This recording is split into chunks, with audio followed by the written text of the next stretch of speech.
দুই এখন সংগ্ৰহ কৰা, বাকী দুই এখনৰ বাহিৰে 98% মোৰ নিজৰ। আৰু এইখিনি ফটো মই ৰাখিছোঁ এইকাৰণেই যে নৱপ্ৰজন্মক বা নতুন সাংবাদিকসকলৰ কাৰণে এনেধৰণৰ ফটোবোৰ অতি প্ৰয়োজন। তাহানিৰ দিনত মই মোৰ সাংবাদিকতাৰ জীৱন আৰম্ভণি ফটোগ্ৰাফাৰ হিচাপে, আৰু মই ফটো খুব ভাল পাইছিলোঁ। আৰু অনবৰত মই এখন ফটোত মই ক্ষান্ত নাথাকোঁ, বহুত ফটো মাৰোঁ। আৰু ইয়াৰ ফটোবোৰ আমাৰ শিৱসাগৰৰ জনজীৱনৰ পুৰোধা ব্যক্তি পৰাগধৰ চলিহা ছাৰৰ, গিৰিজাপ্ৰসাদ বৰুৱা, ডক্টৰ নয়ন বৰঠাকুৰ, তেতিয়া সেই সময়ত কুল গগৈ, পৱন বৰগোহাঁই, অৰ্জুন ভোগেশ্বৰ জীৱিত হৈ আছে, তেওঁলোকৰ বা অৰ্জুন বঁটা পোৱা বা মিজোৰামৰ বিভিন্ন ঠাইৰ ফটো, দুৰ্ঘটনা, বিভিন্ন ভাল কথা বেয়া কথা সকলোবিলাকৰ ফটো ইয়াত আছে। গোটেইখিনি মই এতিয়া আজি উলিয়াই দিয়া নাই, প্ৰায় 1000 ফটো আছিলে, মই আজি কেইখনমানহে উলিয়াই দিছোঁ প্ৰতীক হিচাপে। আৰু ইয়াৰ স্থানীয় ৰাইজ লগতে ইয়াত ছবি আঁকি থকা শিল্পীসকলো চাই বৰ আনন্দিত হৈছে।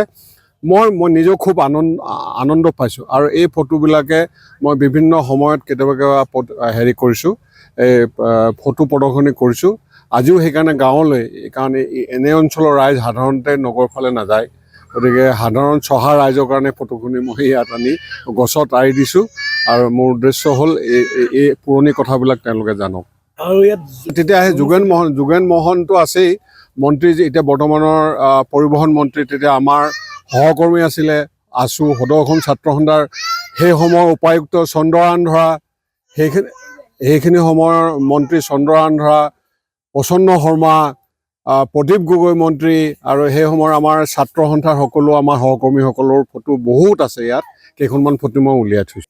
প্ৰথমতে আপোনালোক সন্মানীয় সংবাদকৰ্মী আমাৰ এই অনুষ্ঠানটোৰ সংবাদ বুটলিয়াই আনিবলৈ অহাৰ বাবে আপোনালোকক আন্তৰিক শ্ৰদ্ধা আৰু ওলগ জ্ঞাপন কৰিছোঁ।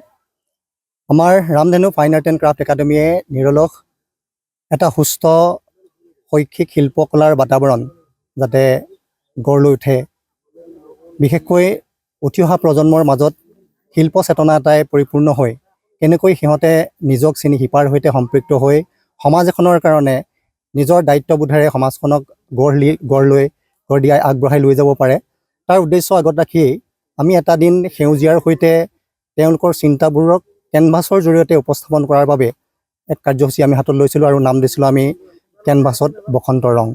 আৰু এই কেনভাছত বসন্ত ৰং অনুষ্ঠানটোত ইতিমধ্যে আমাৰ লগত অৰ্ধশতাধিক নবীন প্ৰবীণ শিল্পীয়ে সহযোগিতা আগবঢ়াই আজি এই অনুষ্ঠানটো সফল ৰূপ দিয়াত তেওঁলোকে অৰিহণা যোগাইছে। আৰু ইতিমধ্যে আপোনালোকে দেখিছে তেওঁলোকে তেওঁলোকৰ সৃষ্টিকৰ্মসমূহ কেনভাছত ৰূপান্তৰিত কৰিবলৈ আৰম্ভ কৰিছে।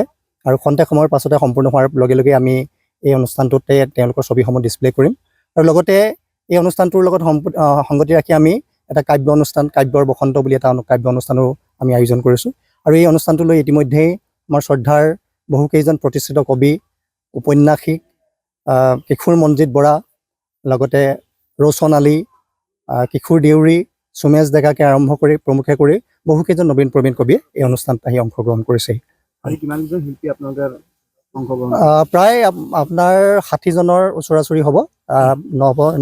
নতুন শিকাৰো আছে আৰু প্ৰবীণ শিল্পীও আছে, তেওঁলোকক আমি নিমন্ত্ৰণ কৰি আনিছোঁ। আলী হাইদৰ পৰা আৰম্ভ কৰি ৰৌচন আলী, আমাৰ মজিদা বেগম, তাৰপিছতে অসীম গগৈ, নীলপল আনন্দৰাকে কৰি বহুকেইজন জ্যেষ্ঠ শিল্পী ইয়াত অংশগ্ৰহণ কৰিছেহি। যিকোনো খবৰৰ বাবে যোগাযোগ কৰক 7099017330 লগতে 7099017110 নম্বৰত।